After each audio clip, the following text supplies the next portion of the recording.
राजधानीर सर्वपुरातन जगन्नाथ धाम हेउची कानन क्षेत्र। प्रसिद्ध पर्यटनस्थली तथा प्राणी उद्यान नंदनकानन पार्श्व अवस्थित एही श्री जगन्नाथ मंदिर रे आरंभ होईछि अन्नप्रसाद व्यवस्था। मंदिर मालिनी भुवनेश्वर किंतु ये गोटा नुआ जिनस आप जानवे भुवनेश्वर मंदिर मालिनी हेले जगन्नाथ मंदिर भुवनेश्वर प्रथम जगन्नाथ मंदिर दीर्घ 60-62 वर्ष तले आमर मुरई मैंने जो मैंने बहुत ए चलीगले आउ कि मुरई मैंने अच्छा बर्तमान जमीक रभाई अच्छा चक्राई अच्छा और अन्य गाँव मुरई मैंने अच्छा से मिलमिशी से समय करते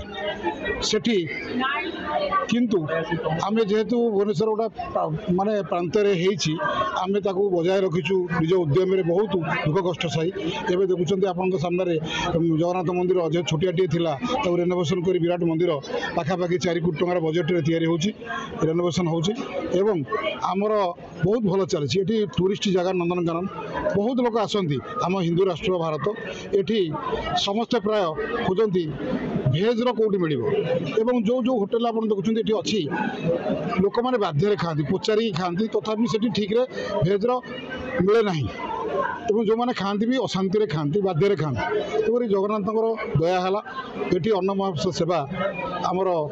जेहेतु आमर जड़े सी RCM कॉलेज रे करथिले आमर सेठी जो जगन्नाथ मंदिर अच्छी पहाड़ जगन्नाथ मंदिर जी अच्छा से बंधु आमको आसी प्रपोजाल देले आम आम कमिटी खुशी माने ग्रहण कला और आम अन्न महाप्रसाद सेवा आज आरंभ करने जाऊँ एवं आपण सामने माननीय विधायक आसते उत्तर विधायक सुशांत राउत सी कर कमल आरंभ है एवं आगू आम अंचलवासी विवाह हो व्रत हो एकादशा हो जन्मदिन हो सबू कार्य अन्न प्रसाद सेवा आम अंचलवासी पाइपर। आज आम नंदनकानन आमर जगन्नाथ मंदिर बहुत पुरातन मंदिर 60 वर्षर प्राय मंदिर जो आज एक नुआ अन्न प्रसाद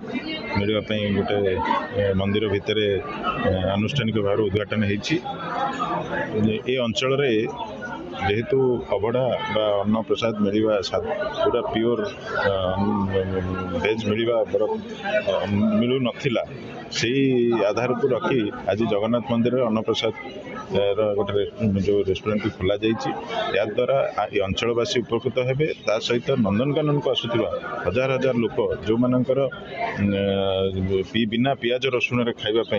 जो मानकर इच्छा से निश्चिंत एठाक आसबे और अन्न प्रसाद भोजन करेंगे। तो मुझे आशा रखी निश्चिंत ए प्रभु जगन्नाथ आशीर्वाद ये रेस्टोरेंट बहुत भल रही जनगहलीपूर्ण स्थान में अवस्थित होइतिबारु श्रद्धालु मानकर चाहिदा अनुसार मंदिर कमिटी ए प्रकार निष्पत्ति नेछि। जय जगन्नाथ जय जय जगन्नाथ। आज ये सु अवसर में जदिबा पुरातन वर्ष चली जाइए नूतन वर्ष 15 दिन भोग होगा यही समय भितर ये आनंद बजार भितर आज मुशावासी कौन भारतवासी की स्वागत संबर्धना जनाऊे नूतन वर्ष कारण ये आम कौन दब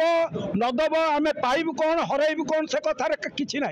समस्ते कहते जे आमको सुख शांति आनंद दिंतु ये आनंद सुख भल मंद पाइबापी निष्ठा कर्तव्य केते केते कथा दरकार कारण आम सूर्य आलोक पाइबा कहले घर भीतर रहिले कौन पाइबा हम पाप कौन सेमती मिले प्रभु दर्शन कले पाप कि कर्म कले कि सत्यता रखिले हम जगन्नाथ ये कार्यक्रम भितर एथुर बहुत रजा जन जन कि आम अंचल भितर क्षेत्रीय मानक नि पुरी रजा आसला भितर आपको आम कानन क्षेत्र कर समर्थ हो सब लोकंर एक कानन क्षेत्र भाव में एक आरंभ कराई बहु आशीर्वाद प्रभुंर अच्छी ए मंदिर हो सारे बाबाजी अरिक्षित दास को आसी तैयारी करते तेणु एबे रथ चली ये खाया पीया हेले एबे केवल दुख एतिकी रहीगला गत सरकार एबे वर्तमान सरकार सबुठे ए मंदिर को एत जत्न मंदिर मठ को दे थाइला भितर जेतिकी हवा कथा एटे गोटा पर्यटन क्षेत्र जोटा खाली भारत वर्ष नुह पृथ्वीर लोक आसुंच देखुंट जानुंट मंदिर को हिंदू राष्ट्र भाव आमको जो परिणत होचु एठू जहाँ हवा कथा आउ थे मुवेदन करी ए सरकार को जे थरे तांकर दृष्टि श्री जगन्नाथ मंदिर पड़ियापाई मु जोड़ हस्तर विनम्र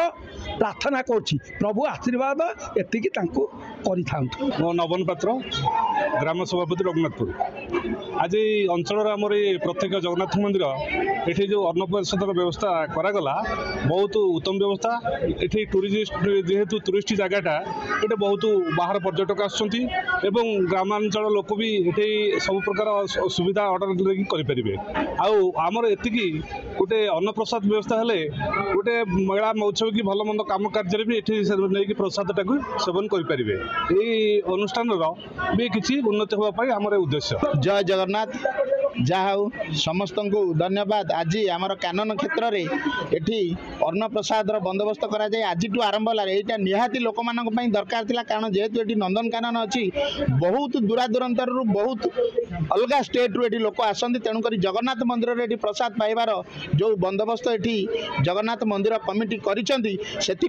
मु प्रथमे धन्यवाद देवी जगन्नाथ मंदिर कमिटी की से सहयोग करथिबा समस्त सभ्य मानू कारण एभली एक बड़ पदक्षेप नहीं ये जगन्नाथ मंदिर में अन्नप्रसाद बंदोबस्त करुँच आज चलो से